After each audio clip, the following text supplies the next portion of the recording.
Hi friends, पुन्हा एकदा तुम्हा सर्वांचं तुमच्या किचन मध्ये म्हणजेच अमिस ग्लोबल किचन मध्ये स्वागत आहे। आज आपण नॉनव्हेजची एक रेसिपी पाहणार आहोत आणि जी असणार आहे स्टार्टर।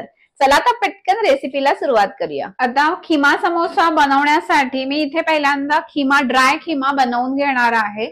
तर त्याच्यासाठी मी पॅन मध्ये तेल गरम करत ठेवलेलं आहे आणि तेल गरम झाल्यावर त्याच्यामध्ये मी खडे मसाले घालणार आहे। हे खडे मसाले जे आहेत हे नंतर मला काढून टाकायचे आहेत, त्याच्यामुळे ते घालताना अख्खेच घालायचे आहेत, कारण की त्याचा आपल्याला फक्त मटणाला त्याचा फ्लेवर लागला पाहिजे। त्याच्यानंतर ह्याच्यामध्ये एक चिरलेला कांदा घालायचा आहे।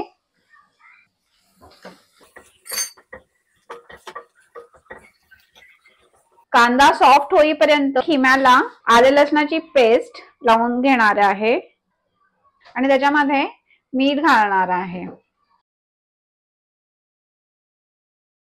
आता कांदा सॉफ्ट झालेला आहे, त्यावेळी ह्याच्यामध्ये खिमा घालायचा आहे आणि हाय हीट वर खिमा परतून घ्यायचा आहे।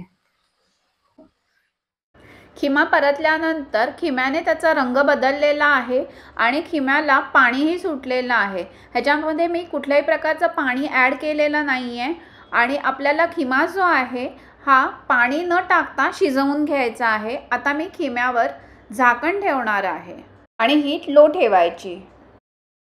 आता आपण झाकण काढून चेक करूया। इथे तुम्ही पाहत असाल खिम्यातलं पाणी जे आहे हे आटलेलं आहे आणि मी एक्स्ट्रा पाणी अजिबात घातलं नव्हतं। जे काही आहे ते खिम्याला जे सुटलेलं पाणी आहे त्याच्यामध्येच मी खिमा शिजवून घेतलेला आहे आणि मी 2-3दा झाकण काढून चेक केलं होतं। आता इथे खिमा जो आहे हा शिजलेला आहे। खिमा तुम्हाला शिजला की नाही हे चेक करायचं असेल तर तो खाऊन चेक करायला लागतो आणि हा खिमा शिजण्यासाठी जवळजवळ 40 मिनिटं लागलेली आहेत। आता ह्याच्यामधले जे खडे मसाले आहेत हे मी काढून घेणार आहे। आता सर्व खडे मसाले खिम्यामधनं काढून झालेले आहेत। ह्याच्यामध्ये बारीक चॉप केलेली हिरवी मिरची घालायची आहे। आपल्याला समोशाला जो तिखटपणा आहे हा आपल्याला हिरव्या मिरचीने आणायचा आहे, त्याच्यामुळे हिरव्या मिरचींची क्वांटिटी ही बऱ्यापैकी घालायची आहे। त्यानंतर ह्यामध्ये घालायची आहे मिरपूड किंवा क्रश केलेले काळी मिरीचे दाणे। जिरेपूड घालायची आहे, धणेपूड घातल्यानंतर आपल्याला एकदा हे परतून घ्यायचं आहे आणि खिमा जो आहे हा आपल्याला ड्राय करून घ्यायचा आहे।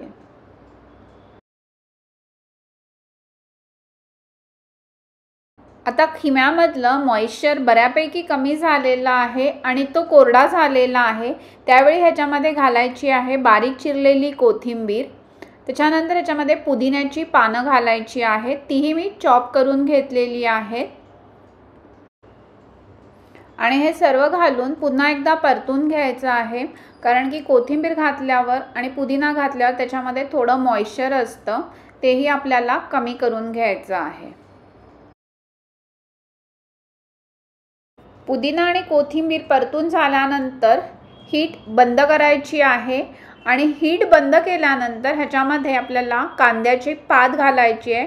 कांद्याच्या पातीचा पांढरा भाग घालायचा आहे आणि थोडासाच हिरवा भाग घालायचा आहे। अशी बारीक चॉप केलेली कांद्याची पात घातलेली आहे। आता हेही मिक्स करून घ्यायचं आहे।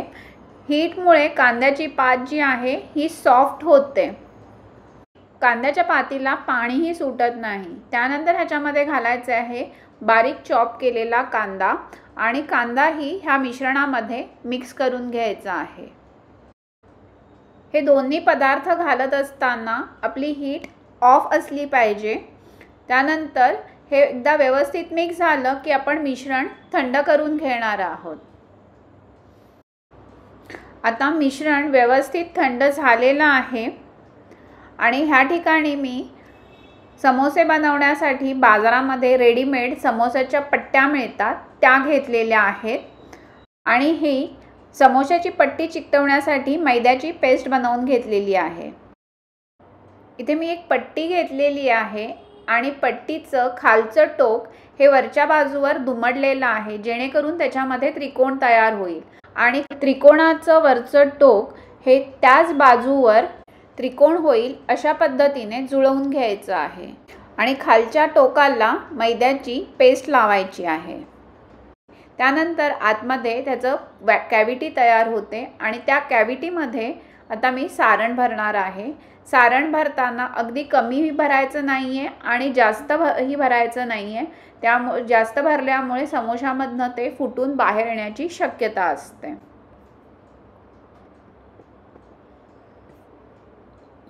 आणि त्याच्यानंतर उरलेला भाग जो आहे हा ओपन असलेला पोर्शन कव्हर होईल अशा पद्धतीने दुमडून घ्यायचा आहे।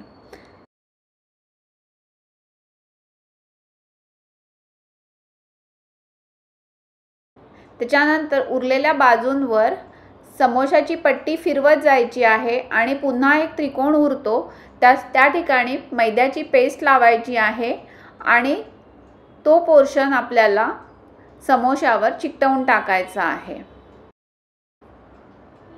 ती बाजू चिकटल्यानंतर जी पट्टी उरते तीही व्हिडिओमध्ये दाखवल्याप्रमाणे चिकटवून घ्यायची आहे आणि ह्यामध्ये सर्व बाजू ह्या चिकटलेल्या हव्यात, जेणेकरून समोसा तळताना त्या सुट्ट्या होणार नाहीत।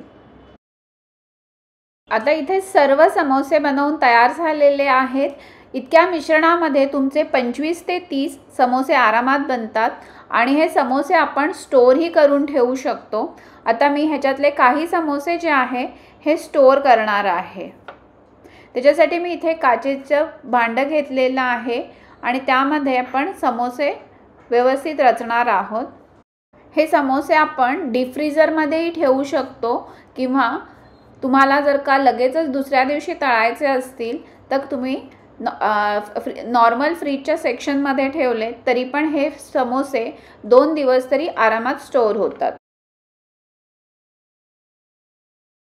इथे आपण समोसा फ्राय करून घेणार आहोत आणि समोसा फ्राय करताना हीट जी आहे ही मीडियम ठेवायची आहे। थोड्या वेळाने समोसा फ्लिप करायचा आहे। आता दुसऱ्या बाजूने आपण टर्न करून घेणार आहोत आणि समोसे जे आहेत हे थोड्या लालसर रंगावर आपल्याला फ्राय करून घ्यायचे आहेत।